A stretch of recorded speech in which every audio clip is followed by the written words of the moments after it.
It seemed like you and Dante had a really good connection out there. How have you guys kind of like built that so quickly with you just getting here?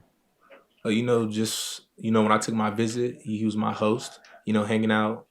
That day, and then once I got here, honestly, just hanging out each and every day, going over plays. Going out to eat. Just hanging out, things like that. Just so you know that once the time comes now, it's just gonna everyone gonna be able to see our connection. Right here on the right. Is that 10 different receivers caught or not receivers, 10 different players caught passes today. What's it like to be part of a receiver room that's so deep and part of an offense that has so many weapons? Just to go to show, our selflessness. Once you see, a guy make a play, everybody on the sideline, everybody on the receiver core, just as happy as if, they made the play. So, things like that. right here on the right?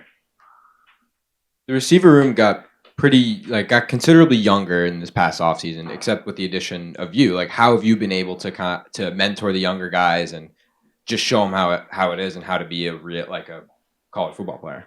Just letting them guys know that, ain't nothing wrong with, being nervous. When I was my first time playing college football, I was nervous. But just to let them know that their opportunity is coming and that the unique thing about this year for them is they don't have to sit and wait. They can, kind of get their feet wet and be able to go in now. And that's good for us now. So when we get into big games, all the nervousness for them, will be gone.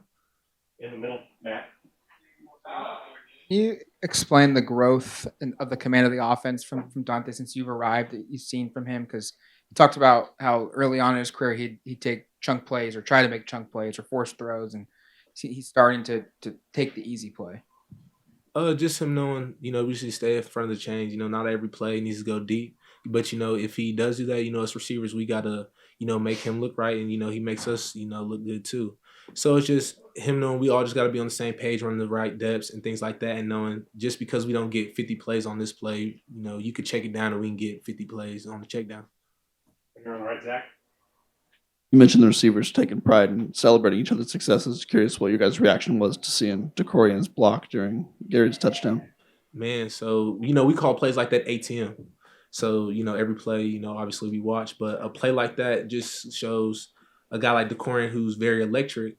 Not only is he electric with the ball in his hands, but he's electric without the ball in his hands. And now once people see that on film, they'll know he's not just a pass catching receiver. He can do it also. That really, that's a young guy doing that.